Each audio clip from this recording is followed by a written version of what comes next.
नमस्कार, ANR news volume में आप लोगों का फिर से स्वागत है। और आज हमारे साथ स्टूडियो में पहुंचे हैं सादुलपुर से बसपा विधायक मनोज जी न्यावली। सर, स्वागत है आपका। धन्यवाद आपका, जनता का पूरी का। सर, सबसे पहले हम आते हैं स्थानीय मुद्दों को लेके डायरेक्ट कि स्थानीय मुद्दों में जब आपने चुनाव लड़ा था उस टाइम जो भारी समस्याएं देख सकते थे, उनके अंदर कितना % सुधार हुआ? देखिए, भारी समस्या है। पिछले 5 वर्ष का बिगड़ा हुआ तंत्र है, इसको सुधारने में वास्तव में बहुत समय लगेगा। लेकिन हम लगातार 2-2.5-3 महीने हो गए, इसमें लगातार हम मॉनिटरिंग कर रहे हैं। हमारा सबसे मेन मुद्दे हैं पानी, बिजली, नहर। इन मुद्दों पर हमारी गंभीरता से हम मॉनिटरिंग कर रहे हैं। लगातार कुछ सुधार हुआ, कुछ सुधार हम करेंगे। निश्चित रूप से हम इस कार्यकाल में पानी, बिजली की समस्या से लोगों को मुक्त करने का प्रयास करेंगे। अभी एक जो मामला भी आया है और एक काम भी हुआ है, शायद राजस्थान और शेखावाटी के लिए खुशखबरी मान सकते हैं उसे, कि यमुना का जो लिंक प्रोजेक्ट जो पानी है वो अपने सादुलपुर को, शेखावाटी क्षेत्र को पूरे को मिलने जा रहा है। उसके अंदर क्या प्रोसेस है और क्या रियल में है कि पानी आपको? देखिए, मिल जाए बहुत अच्छी बात है। शेखावाटी पानी मिलने से तरबतर होगी, सिंचाई होगी, पीने का पानी मिलेगा। लेकिन मुझे तकलीफ इस बात की है कि ये 2018 में भी डीपीआर बनी, वो रिजेक्ट हो गई। फिर ये 19 से लेकर 23 तक भी डीपीआर चली। अब ये 2024 में भी आकर के डीपीआर की बात हुई। अब भी जो एमओयू हुआ सरकार का, वो भी सिर्फ डीपीआर का एमओयू है। तो फिर हम कब मानेंगे कि डीपीआर? मुझे लगता है ये चुनाव लोकसभा के जैसे आते हैं, इनको याद आ जाती है 3 जिलों को बांटने के लिए, चूरू, झुंझुनू, सीकर के लोगों को हम लोकसभा में फायदा ले लें और इसका एमओयू करते हैं। एमओयू में क्या लिखा है, आया आपके मीडिया पास कभी? जी नहीं आया। तो फिर एमओयू आपके पास ही नहीं है, जनता के पास भी नहीं है, आम अधिकारियों के पास भी नहीं, तो है क्या एमओयू? मुझे तो लगा कि एक बंद लिफाफा है, जिस तरीके से वो लाल डायरी थी वैसा ही सिस्टम लगना चाहिए। ठीक है, अपने अब आते हैं आपके उन मुद्दों के ऊपर जिनके ऊपर आप लगातार लिखते रहते हैं। जैसे कि सबसे पहले हम बात करते हैं एडिशनल डिग्री की। एडिशनल डिग्री मामला जो कोर्ट के अंदर था और सरकार को भी आप बार बार उस मामले पे लिख रहे थे, क्या निष्कर्ष निकला है? देखिए, एडिशनल डिग्री में हम पहले रिजल्ट ले चुके हैं। हम हाई कोर्ट, सुप्रीम कोर्ट लड़े, उनको जीता। उसी अनुसार 2022 रीट लेवल 2 की भर्ती जो थी, उसमें भी सरकार ने उसमें रोड़ा डालने का काम किया। लोग धरने पर बैठे, हम उस धरना स्थल पर भी सही सवार पर पहुंचे। हमने सीएम के चीफ सेक्रेटरी से भी मिलकर हमने उनके सामने सारे तथ्य रखे। तो आज मुझे जानकारी जहां तक मिली है कि हमारे उस मुख्यमंत्री सेक्रेटरी साहब से जो हम मिले, उसका परिणाम मिला है, प्रशासनिक स्वीकृति उन्होंने दे दी है। और जो एडिशनल डिग्री के लोग हैं, अंग्रेजी, हिंदी, उर्दू, पंजाबी, जो भी, उन सब लोगों का रास्ता साफ होने जा रहा है और निश्चित रूप से होगा। मैं तो धन्यवाद इस बात का करना चाहूंगा सेक्रेटरी साहब को कि मनोज न्यावली जो कागज देके आया उस पर उन्होंने अमल किया।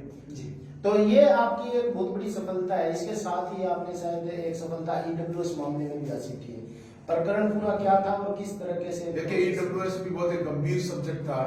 सबसे पहले तो मैं ये कहना चाहता हूँ, हरियाणा या अदर स्टेट से हमारे पास जो महिलाएं आती हैं, शादी होकर के यहाँ आ जाती है, उसके बाद जो कैटेगरी जिस कैटेगरी में आती है, उस कैटेगरी का आरक्षण का लाभ नहीं मिलना, ये दुर्भाग्य की बात है। उन महिलाओं के साथ घोर अन्याय है।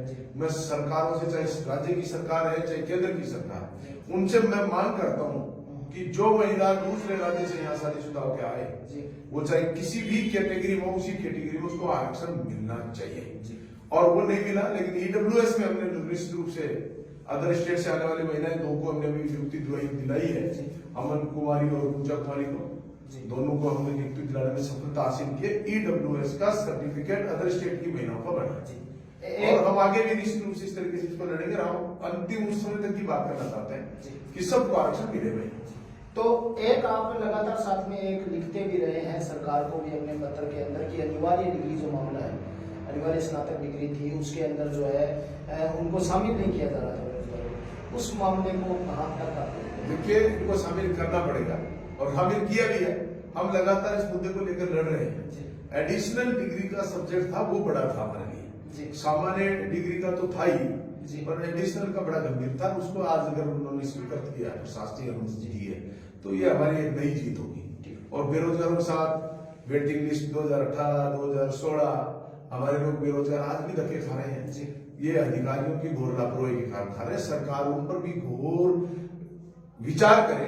रीओपन 2016 का भी हमने देख के आए थे, 18 के हम देख के आए थे सेक्रेटरी साहब को, वो भी अगर ओपन हो जाएंगी तो मैं सिर्फ इतना ही समझाना चाहता हूँ पूरे प्रशासनिक अमले जमले को, सरकार को, उनके अधिकारी जो वेटिंग लिस्ट निकाली कोर्ट के आदेश से, जैसे वेटिंग 800 लोग थे, वेटिंग 800 लोगों को बुलाया, 800 में अपात्र शामिल हो गए 400 लोग, 400 को नियुक्ति मिली, 400 को नहीं मिली, 400 सीटें फिर खाली रही। तो ये वो दूसरी जो सूची की बात करना चाहते हैं, तो ये सरासर गलत कर रहे हैं।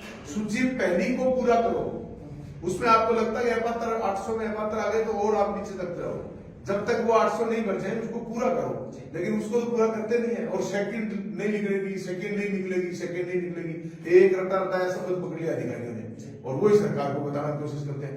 मैं सरकार को बताना चाहता हूँ वो पहली वेटिंग लिस्ट है जिसको पूरा नहीं किया गया, इसलिए उस वेटिंग लिस्ट को पूरा करो, ये हमारी मांग है। अच्छा, आप बात कर रहे थे 16 और 18 की। 16 और 18 प्रकरण जो है वो शायद मेरे संज्ञान हमने सुना भी था कि रीओपन हुआ है, कहाँ तक क्या प्रोसेस हुआ? देखिए, रीओपन हमने सेक्रेटरी साहब को दिया, वो अगर उस पर मंथन और रीओपन कर रहे हैं तो निश्चित रूप से हमें सफलता मिलेगी, मैं ऐसा मानता हूँ।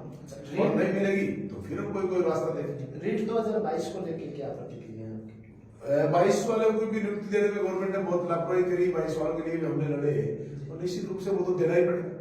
सरकार देरी कर रही है, सरकार की भूल है। कुछ लोगों के साथ विचार में नियुक्ति दे दी, आचार संहिता से पहले स्कूल दे दी, एक दिन देरी होने के कारण आचार संहिता लगने का नियुक्ति नहीं दे पाए, वो लोग भी बेचारे भटक रहे हैं, उनके लिए मैं प्रयास है।